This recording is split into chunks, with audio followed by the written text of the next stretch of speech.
সিলেটের গোয়াইনঘাট উপজেলায় কমতে শুরু করেছে দ্বিতীয় দফার বন্যার পানি। ভেসে উঠছে ক্ষয়ক্ষতির ক্ষতবিক্ষত চিত্র। বেশি ক্ষতিগ্রস্ত হয়েছে রাস্তাঘাট।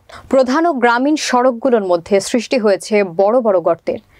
যোগাযোগ ব্যবস্থা ব্যাহত হওয়ায় যান চলাচল স্বাভাবিক হচ্ছে না, যাত্রীদের পোহাতে হচ্ছে অতিরিক্ত ভাড়ার ভোগান্তি।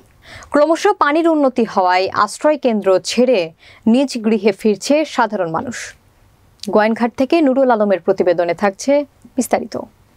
সরেজমিনে গিয়ে দেখা যায় ভাঙা বেড়া ও কাদা মাখা বসতঘর বসবাস উপযোগী করে তুলতে সংস্কার ও মেরামতে ব্যস্ত ঘরের পুরুষ ও গৃহিণীরা।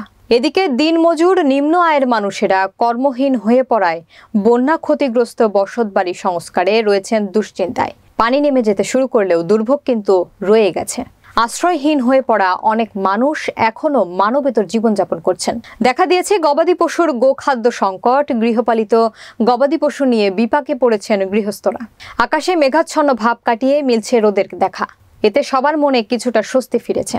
নিম্নাঞ্চলের অনেকে বসতবাড়ি এখনো পানিবন্দী রয়েছে। বিভিন্ন স্থানে ছড়িয়ে ছিটিয়ে থাকা গলে পচে যাওয়া ময়লা আবর্জনা থেকে ছড়াচ্ছে দুর্গন্ধ। চলাচলের সময় তাই মানুষ নাক ঢেকে এসব স্থান পার হতে হচ্ছে। পানিবাহিত বিভিন্ন রোগ ছড়িয়ে পড়ার আশঙ্কা দেখা দিয়েছে।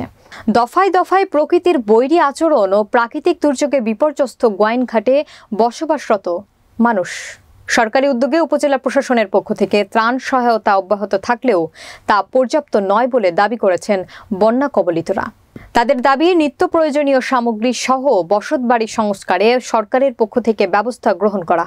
গোয়াইনঘাট উপজেলা নির্বাহী কর্মকর্তা মোহাম্মদ তৌহিদুল ইসলাম জানান, পানি অনেক কমেছে।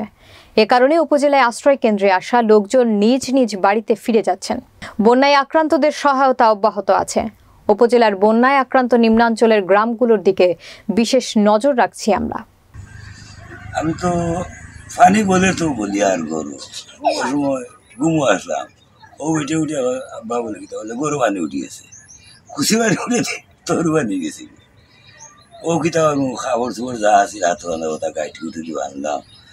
মানে ৩টার সময় খবর দিলা ডোকা তোর ভাই আর হাতে উঠিয়ে কথা নিয়ে গেল।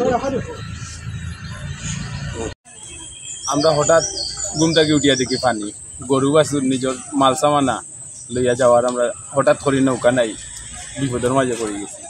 এর মাঝে যে কোনোভাবে মানুষে গিয়া সহযোগিতা করছে, আমরা আনিয়া সরকারি আশ্রয় কেন্দ্র তা নিয়ে আশ্রয় লইছি। গরু বাছুর বা যানমাল লইয়া সকলটা লইয়া আইতাম পারছি না, কোনো স্রোত যান লইয়া সরকারি প্রধানমন্ত্রীর আশ্রয় কেন্দ্র তা দিয়ে আশ্রয় লইছি। আজকে পানি কমার কারণে মোটামুটি আমরা জানো একটু স্বস্তি পাইছি, আরাম পাইছি। এখন দেখি বিকালবেলা কমেতে আমরা ঘর বাড়ি